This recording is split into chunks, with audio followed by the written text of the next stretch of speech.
There's been mud on my soul, there's been anger inside me, there's still unforgiven deeds that now it's time to free. I've been trapped inside so long, don't remember how to live, how much of life has passed me by as I slept inside my dreams. Oh yes, sip the waters too, let them wash all over you. Here you are at last, free yourself from past and walk into the new. Be guided by what's true, causing no one harm, least of all. Om Namah Shivaya Gurave Sat-Chit-Ananda Murtaye Nishprapanchaya Shantaya Niralambaya Tejase. Satyam Shivam Sundaram Sansarasaram Abhayankaram Dukhaharam Karunavataram Jyotirmayam Swayambhu Prakritistudaram Shivasmarami Jagat Swami Nirvikaram. Om Shanti. I used to think I knew, but now I must confess, the more I know,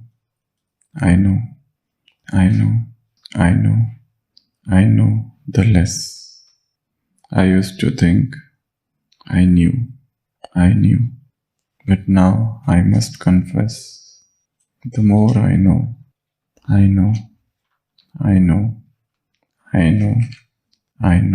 the less. The desire to know, the desire to grow, the desire to seek, the desire to find, the desire to understand, the desire to reach, the desire to achieve, the desire to attain the unknown, the highest, is always in man's heart. To know the unknown, to seek the unsought, to know the mysterious, to solve the puzzle. The desire is deep within, and this very desire becomes the stimulus to progress. How much you can run, you will never know the speed of your running unless and until you are lost in the forest and chased by a tiger. Yesterday we saw the less is more, minimalistic way of living. The more has caused havoc. The extra of everything has led to disturbance, peacelessness.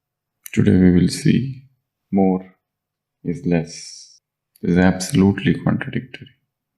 But in this path of knowledge, this is really and equally true.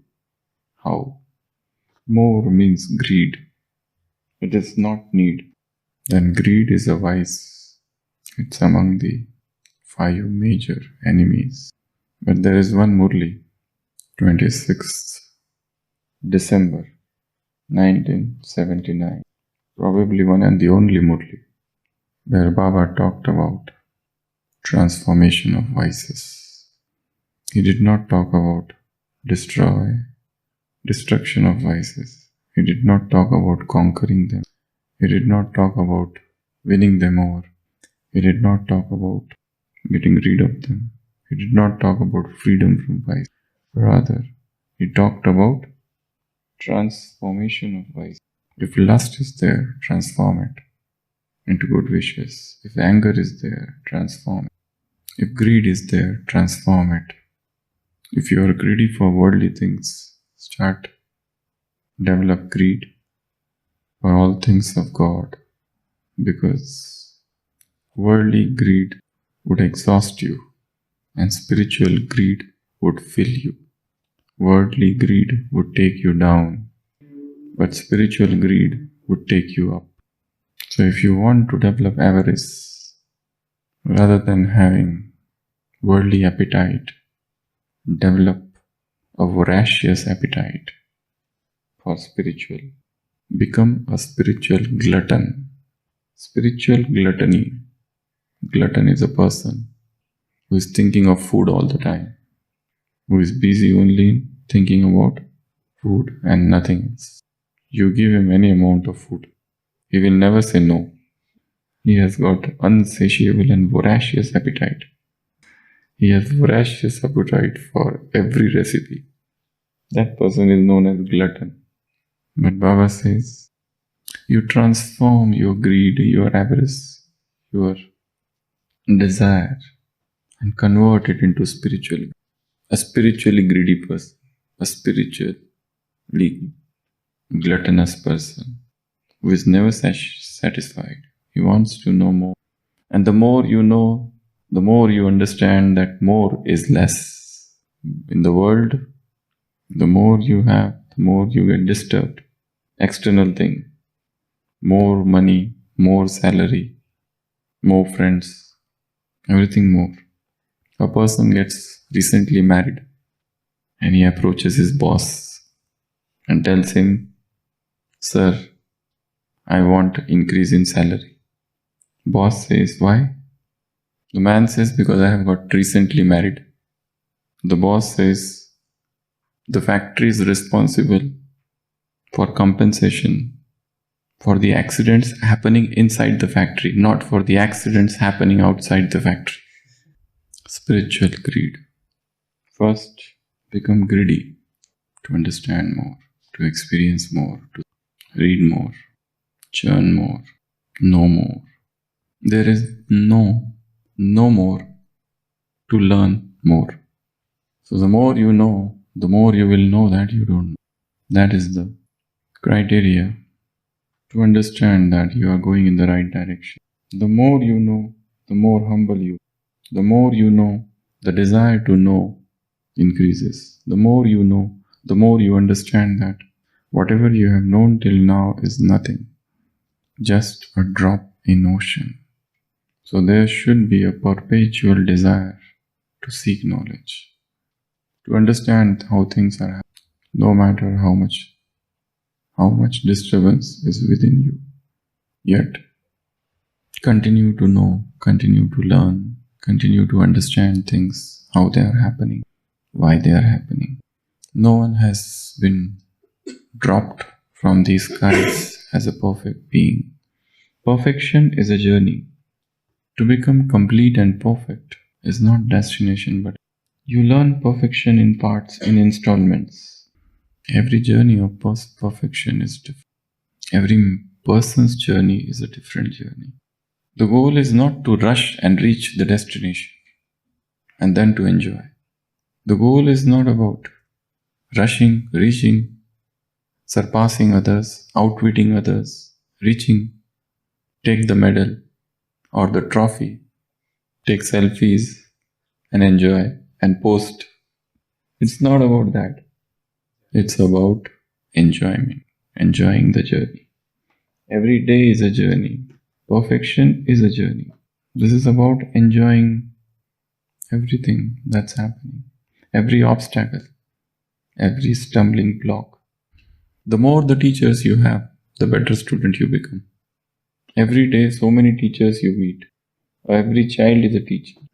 Every person you interact with is a teacher. Every incident, every event, every circumstance, every obstacle, every stumbling block, every karmic account, every challenge, every insult, every deception you meet on this path of destiny is your teacher.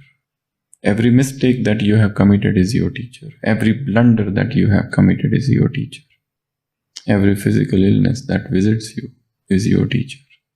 So you have teachers galore. Just milk the situations.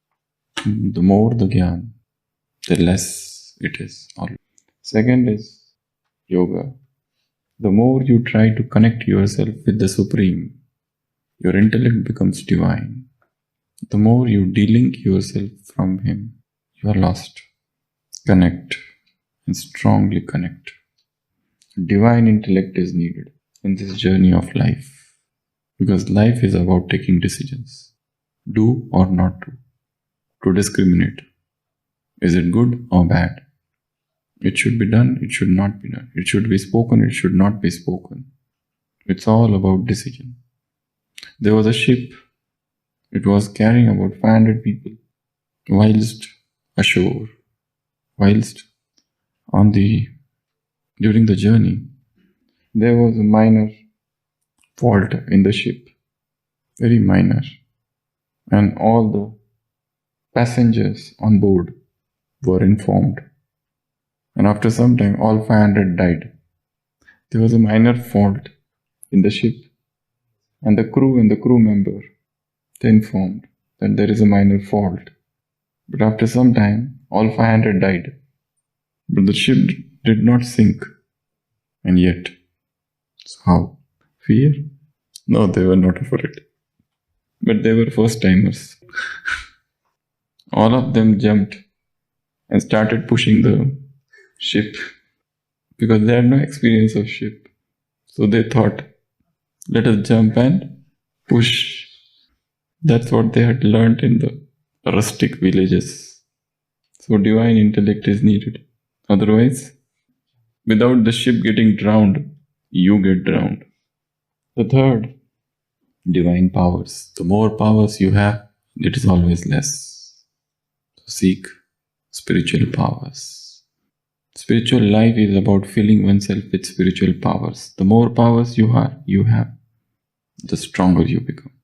Next, divine virtues. The more virtues you have, you understand, you realize that they are very less. So the more, the less. The next, service.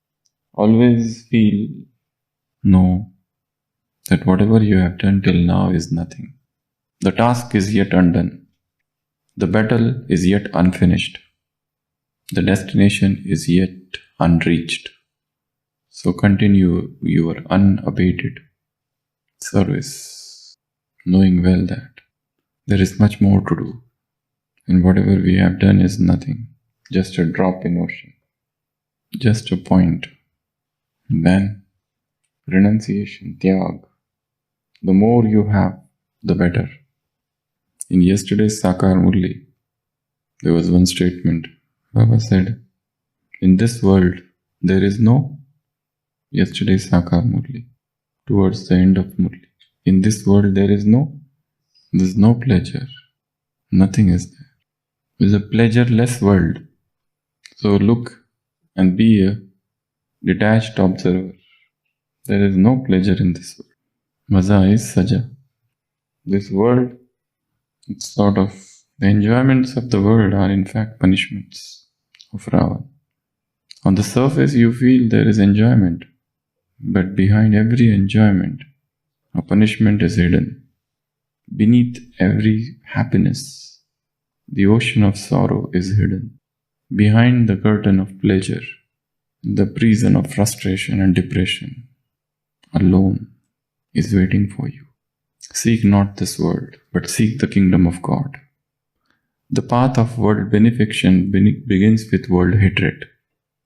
Vishwa Kalyan, the path of world benefaction begins with world hatred. The hatred doesn't mean to hate people, persons, souls. It means to dislike the pleasures of this world, to dislike the tamapradhan nature of this world, to have a deep sense of disillusionment, that nothing of this world, no person of this world can ever please me, satisfy me, fool me. Nothing can fill me. Know that deep. So, renunciation, tyag. The more you have, it is always less.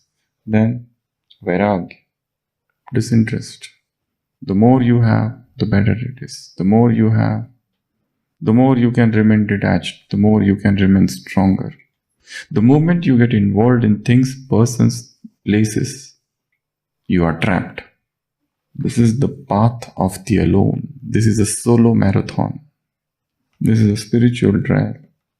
The moment you think of making somebody your partner, your companion, your guru, your guide, the floodgates of bondages break loose. The life of bondage is the worst life. The life of a slave is a life of misery, a saga of suffering.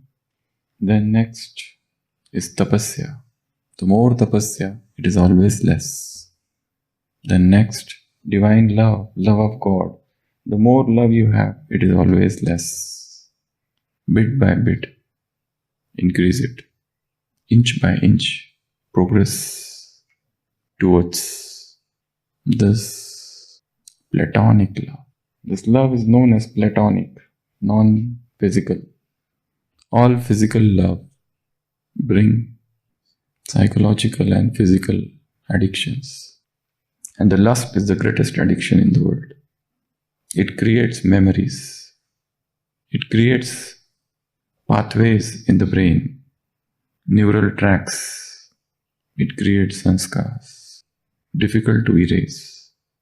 Memory of anger, memory of greed, memory of attachment, memory of ego can get easily deleted or with some effort, but memory of lust is very deep. And the last, 10th, Lagan, the force of divine law, the force to move ahead. The more you have that force, the more you can progress. So more is always less. So seek more. Create a spiritual greed within you. Become a spiritual glutton. The mouth-watering temptations of spiritual life, bring them in front of your eyes. What are they? Super-sensuous bliss, a very elevated stage, a detached observer stage, an untouched and intact, an insulated, encapsulated, cocooned stage, where you are protected, impregnable. Nothing can penetrate. Nothing can touch, impenetrable. Such a fort of stage would keep you safe, would safeguard you from all the storms. So always seek more. The more is less. Om Shanti.